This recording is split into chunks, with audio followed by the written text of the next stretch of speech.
बच्चों, आज मैं आपको एक और नई कहानी सुनाऊंगी और आज की कहानी है भूतों की फैक्ट्री। बहुत समय पहले किसी गांव में कार्तिक नाम का एक लड़का रहता था। एक बार कार्तिक ने एक भूत देखा था। जब उसने ये बात गांव वालों को बताई तो गांव के बच्चों ने उसका बहुत मजाक बनाया। भूत नहीं, तुमने शीशा देखा होगा। अगली बार शीशा देखने से पहले मुंह धो लेना। ऐसे ही मजाक सहते सहते कई साल बीत गए। अब कार्तिक बड़ा हो गया और एक जूते बनाने की फैक्ट्री का मालिक भी बन गया। लेकिन अब गांव के बच्चे भी बड़े हो गए थे। वो अब भी कार्तिक को भूत के नाम से चिढ़ाते थे। सुना है तुम्हारी फैक्ट्री में जूते नहीं भूत बनते हैं। सुना है तुम्हारी भूत बनाने की फैक्ट्री है। कार्तिक बचपन से लेकर अब तक सबका मजाक सुन सुनकर थक चुका था, इसलिए उसने फैसला किया अब मेरी फैक्ट्री में जूते नहीं भूत ही बनेंगे। ऐसा सोचकर वो जंगल में से एक बूढ़े तांत्रिक को ले आया। वो तांत्रिक को पहली मंजिल पर ले गया और बोला, बूढ़े तांत्रिक, अब तुम जल्दी से बहुत सारे भूत बना दो।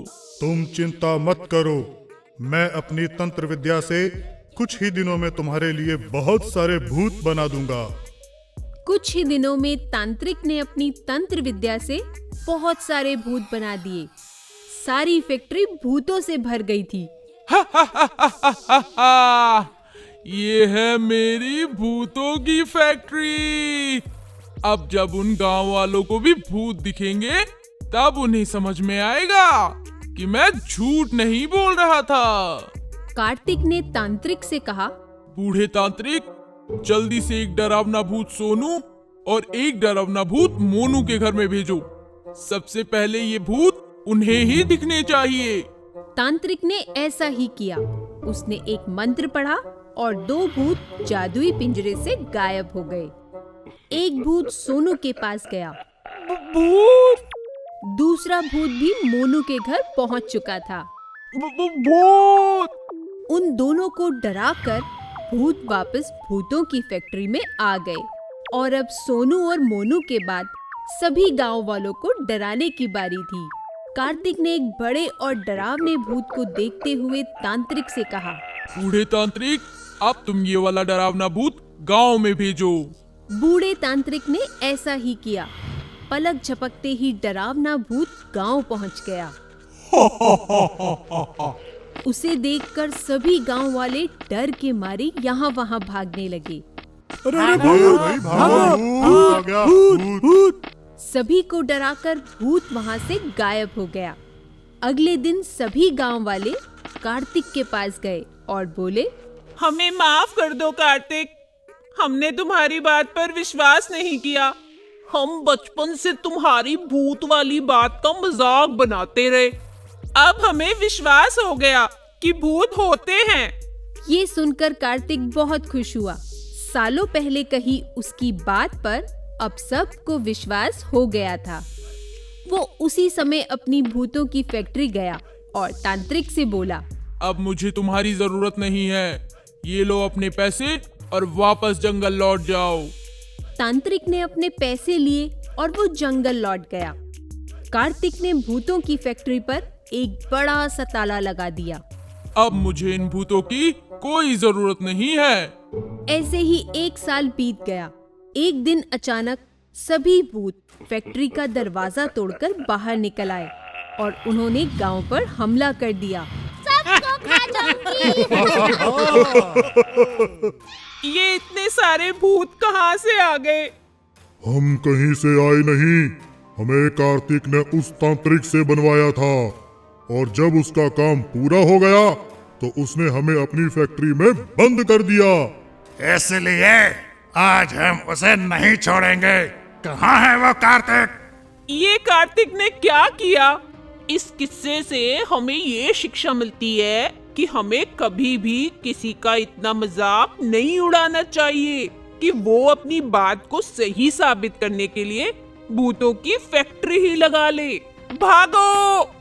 जब कार्तिक को ये पता चला तो वो तांत्रिक को ढूंढता हुआ जंगल गया और तांत्रिक से बोला, बूढ़े तांत्रिक, वो सारे भूत ताला तोड़कर फैक्ट्री से बाहर निकल आए हैं और वो मुझे मारना चाहते हैं। तुम जल्दी से कुछ करो। मैं जानता था ऐसा जरूर होगा, क्योंकि कोई भी कितनी भी कोशिश करे भूतों को बांधकर नहीं रखा जा सकता। इसलिए मैंने पहले ही उपाय सोच लिया था। कैसा उपाय?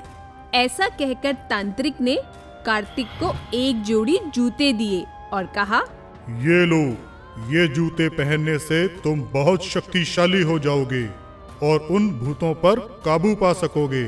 लेकिन इस बार उन्हें बांधने की गलती मत करना। ये लो, भूतों पर काबू पाने के बाद तुम ये मंत्र पढ़ना, जिससे उन भूतों को मुक्ति मिल जाएगी। कार्तिक ने वो कागज और जूते लिए और वो तुरंत गांव पहुंचा। उसे देखते ही सभी भूत उसकी तरफ बढ़ने लगे। कार्तिक ने तुरंत तांत्रिक के दिए जूते पहने। जूते पहनते ही कार्तिक बहुत शक्तिशाली हो गया। फिर एक एक कर उसने सभी भूतों को पटकना शुरू किया और जल्द ही उसने सभी भूतों पर काबू पा लिया। चिंता मत करो, मैं तुम सभी को अभी मुक्ति दिलाता हूँ। कार्तिक ने तांत्रिक का दिया कागज निकाला और मंत्र पढ़ा। भूतों की फैक्ट्री, भूतों की फैक्ट्री, मैंने बनाई थी भूतों की फैक्ट्री। अब समझ गया हूँ अपनी गलती, इसीलिए बंद हो जाए मेरी भूतों की फैक्ट्री। मंत्र पूरा होते ही आसमान से एक सफेद रोशनी आई और सभी भूत उस रोशनी में गायब हो गए। भूतों के गायब होते ही जूते भी गायब हो गए। ये देखकर सभी गांव वाले अपने अपने घरों से बाहर आए। अब तक कार्तिक को अपनी गलती का एहसास हो चुका था। गुस्से में मुझसे बहुत बड़ी गलती हो गई। मुझे माफ कर दो। नहीं नहीं, माफी तो हमें मांगनी चाहिए। हमें तुम्हें चिढ़ाना नहीं चाहिए था। चलो, जो हो गया वो हो गया। इस बहाने सबने भूत तो देख लिए। इस तरह गांव वालों को अपनी गलती का एहसास हो गया और कार्तिक की भूतों की फैक्ट्री भी बंद हो गई। तो बच्चों, इस कहानी से हमें ये शिक्षा मिलती है कि हमें कभी भी किसी का मजाक नहीं उड़ाना चाहिए और अगर कोई हमारा मजाक उड़ाता है तो हमें उसके मजाक का बुरा नहीं मानना चाहिए। दोस्तों, अगर आपको ये वीडियो पसंद आया हो तो इसे लाइक करें, चैनल सब्सक्राइब करें और हमारे कार्टून शोज सबसे पहले देखने के लिए बेल आइकन दबाना ना भूलें।